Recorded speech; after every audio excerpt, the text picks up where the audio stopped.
لیکن حضور کریم صلی اللہ تعالیٰ علیہ وسلم اس سے بھی آگے تشریف لے گئے۔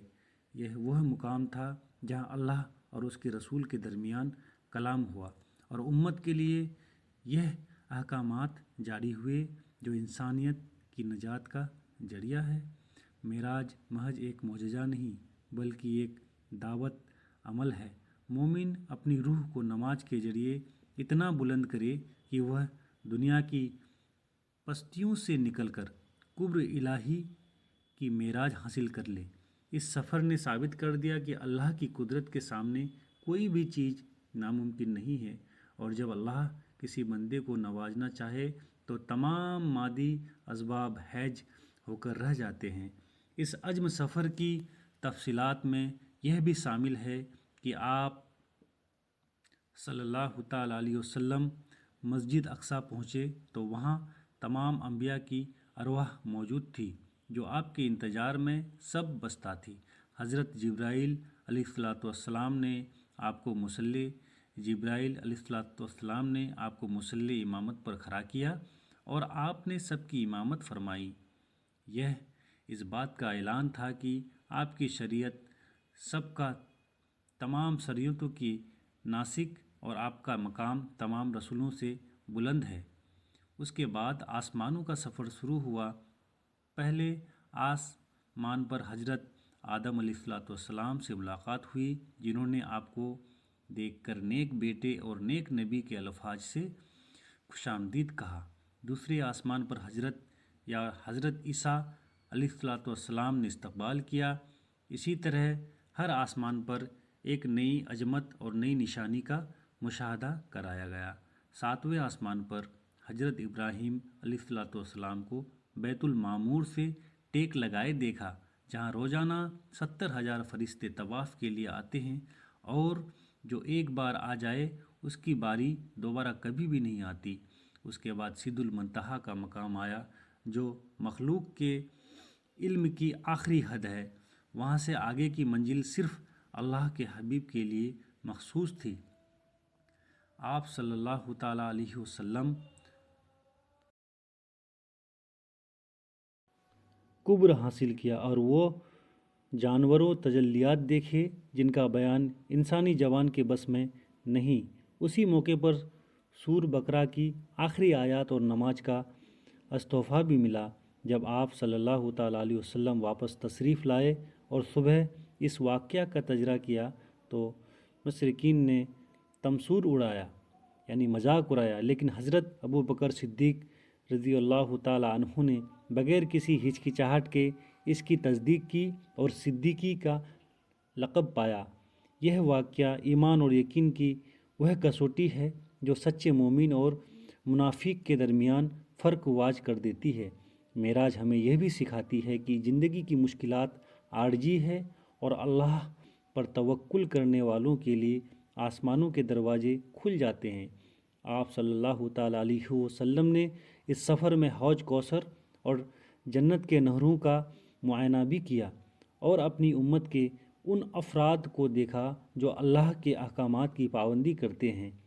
اس رات کی گہرائی کو سمجھنے کے لیے ہمیں سیرت طبع کا مطالعہ کرنا چاہیے تاکہ ہم اس معجزے کے حقیقی مقصد یعنی اللہ کی بندگی اور ہدایت کو پا سکیں۔ ہمیں معراج کا پیغام عالمگیر ہے جو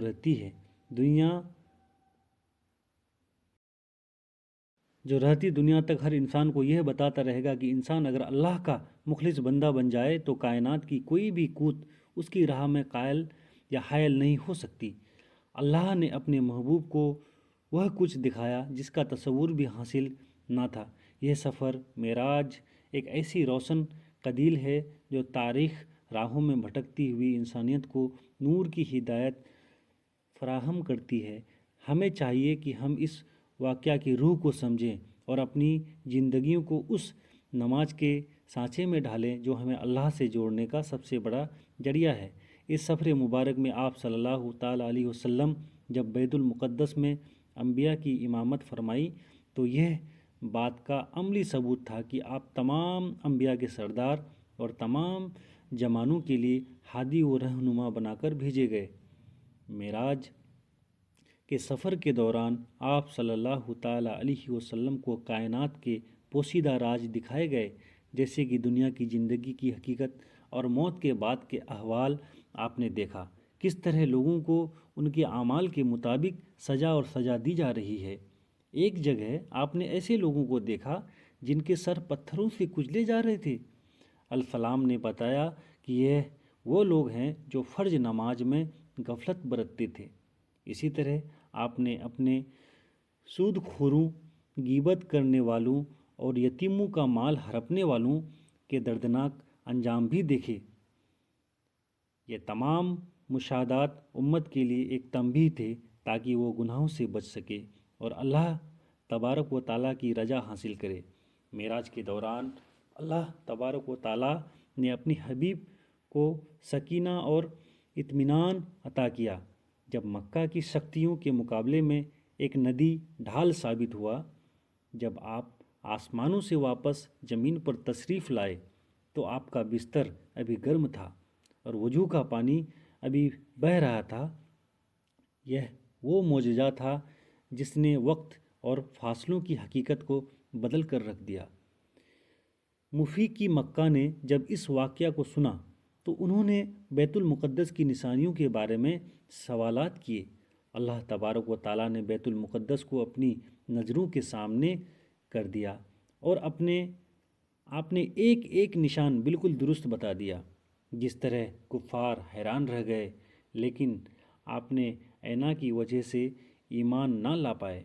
معراج کی رات مسلمانوں کے لیے تجدید ایمان کی رات ہے۔ یہ یاد دلاتی ہے کہ ہمارا تعلق ایک ایسے رب سے ہے جو تمام کائناتوں کا مالک ہے، اور ایک ایسے نبی سے ہے جن کی پہنچ عرش الہی تک ہے۔ اس رات کی مناسبت ہمیں اپنے اندر وہ جذبہ پیدا کرنا چاہیے جو صحابہ اکرام میں یا صحابہ کرام میں تھا۔ انہوں نے ہر معجزے کو اللہ کی نشانی جانا اور اپنی زندگیاں اس کے تابع کر دی۔ آج کے دور میں جہاں انسان مادی ترقی میں گم ہو کر روحانیت کو بھول چکا ہے، معراج کا واقعہ ہمیں دوبارہ اس حقیقت کی طرف بلاتا ہے کہ اصل کامیابی اللہ تبارک و تعالیٰ کی حضور حاضری اور اس کی بندگی میں ہے۔ معراج کا ایک اہم پہلو یہ بھی ہے کہ یہ سائنسی اعتبار سے بھی انسان کو کائنات کی وساحتوں پر غور کرنے کی دعوت دیتا ہے کہ کس طرح جمع مکان کی قید سے آزاد ہوا جا سکتا ہے۔ حضور صلی اللہ تعالیٰ علیہ وسلم کا یہ سفر رہتی دنیا تک علم و حکمت کا سر چشمہ رہے گا۔ ہمیں اس واقعہ سے یہ بھی سبق ملتا ہے کہ جب بندہ اپنے آپ کو اللہ کے سپرد کر دیتا ہے تو اللہ اسے اپنی خاص رحمتوں سے نوازتا ہے۔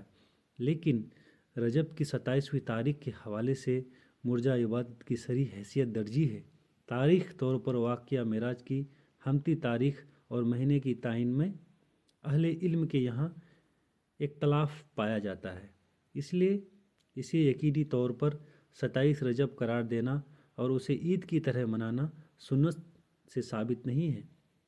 جہاں تک اس رات کے مخصوص 12 رکعت نماز کا تعلق ہے تو قرآن و حدیث میں اس رات کے لیے کوئی خاص نماز یا مخصوص طریقہ منسوب نہیں ہے۔ البتہ نماز تہجد جو کہ رات کے آخری حصے میں پڑھی جاتی ہے، وہ فرض کے بعد سب سے افضل نماز ہے جسے آپ کسی بھی رات کی ادا کر سکتے ہیں، لیکن اسے شب معراج کی خوبصورت یا مخصوص سنت یا واجب سمجھنا درست نہیں۔ اسی طرح 27 رجب کے روز کے حوالے سے جو فضائل بیان کیے جاتے ہیں، اس کا ثواب 60 مہینوں یا کئی سالوں کے برابر ہے۔ یہ روایت تحقیق کے مطابق سخت ضعیف یا منگرنت ہے، لہٰذا اس دن کا روزہ رکھنا نفل کے طور پر تو جائز ہے، مگر اسے ایک لازمی سا حکم یا مخصوص فضیلت والا دین سمجھنا درست نہیں۔ اس رات میں کی جانے والی عبادت کو 100 سال کی عبادت کے برابر قرار دینا بھی ثابت نہیں ہے، کیونکہ ایسی فضیلت قرآن نے نہ صرف شب قدر کے لیے خاص کی ہے۔ 2026 میں بھارت میں 27 رجب کا دن تقریباً 17 جنوری بروز ہفتہ ہوگا اور اس کی رات 16 جنوری کی شام سے شروع ہوگی۔ نوٹ: سٹیک استھتی کی پشٹی کے انوسار 27 رجب 1447 ہجری 16 جنوری 2026 شکروار کو پڑتا ہے اور شب معراج کی رات 15 جنوری کی شام سے شروع ہوتی ہے۔ یہ جانکاری وشوسنیہ سروتوں سے لی گئی ہے۔ مسلمانوں کے لیے اصل حکم یہ ہے کہ وہ کسی ایک رات یا مخصوص عادت کا پابند ہونے کے بجائے ہر رات اللہ تبارک و تعالیٰ کی عبادت، توبہ و استغفار، درود شریف اور تلاوت قرآن کا معمول بنائیں اور دین کے معاملے میں صرف مستند اور صحیح حدیث پر عمل کرے۔ اللہ تبارک و تعالیٰ ہمیں دین کی صحیح سمجھ اور سنت کے مطابق عمل کی توفیق عطا فرمائے۔ ناظرین، آج کل سوشل میڈیا کا دور ہے جس میں من گھڑنت روایت کو بہت تیزی سے پھیلایا جاتا ہے، جس سے آپ مسلمان یہ سمجھ بیٹھتے ہیں کہ شاید یہی اصل دین ہے۔ ہمیں چاہیے کہ ہم اپنی عبادتوں کو ریاکاری اور خود خواستہ رسومات سے پاک رکھیں اور صرف ان اعمال پر توجہ دیں جو قرآن اور سنت سے ثابت ہے۔ یاد رہے کہ اللہ تبارک و تعالیٰ کے یہاں وہی عمل قبول ہوتا ہے جو خلوص نیت کے ساتھ سنت کے مطابق کیا جائے۔ فضائل اعمال کے نام پر بدعت کو فروغ دینا ایمان کے لیے خطرناک ثابت ہو سکتا ہے۔ اسی لیے اپنی نمازوں کی فکر کریں، اپنے اخلاق کو سنواریں اور سنت نبوی صلی اللہ تعالیٰ علیہ وسلم کو اپنی زندگی کا اوڑھنا اور بچھونا بنائیں تاکہ ہم بروز قیامت اللہ اور اس کے رسول صلی اللہ تعالیٰ علیہ وسلم کے سامنے سرخ ہو سکیں۔ اصل بندگی یہ نہیں کہ ہم اپنی مرضی کی تاریخ مقرر کریں، بلکہ اصل بندگی تو یہ ہے کہ ہم ہر لمحہ اللہ کی یاد میں گزاریں اور ان سنتوں کو زندہ کریں جن کا ذکر احادیث صحیح میں موجود ہے۔ معراج کا اصل سبق نماز کی پابندی اور رب کی عظمت کا احساس ہے، نہ کہ صرف ایک رات کا جشن۔ ہمیں چاہیے کہ ہم اپنی زندگیوں کا محاسبہ کریں اور ہر اس کام سے بچیں جس کی بنیاد دلیل پر نہیں بلکہ سنی سنائی باتوں پر۔ اللہ تبارک و تعالیٰ ہمیں حق سمجھنے اور اس پر ثابت قدم رکھنے کی توفیق عطا فرمائے۔ ناظرین، کمنٹ باکس میں اللہ تبارک و تعالیٰ کے 99 نام میں سے ایک نام ضرور ٹائپ کریں۔ ویڈیو اچھی لگی تو ویڈیو کو لائک کریں، شیئر کریں، چینل کو سبسکرائب کریں۔ اگلے ویڈیوز تک کے لیے ہمیں اجازت دیجیے۔ اللہ حافظ۔ اور اسی طرح کی مزید دینی اور اسلامی معلومات کے لیے ہمارے اس یوٹیوب چینل کو ضرور سبسکرائب کر لیں اور ہماری حق کی آواز کو دوسروں تک پہنچانے میں ہمارا ساتھ دیں۔ السلام علیکم ورحمۃ اللہ وبرکاتہ۔ اپنا خیال رکھیں۔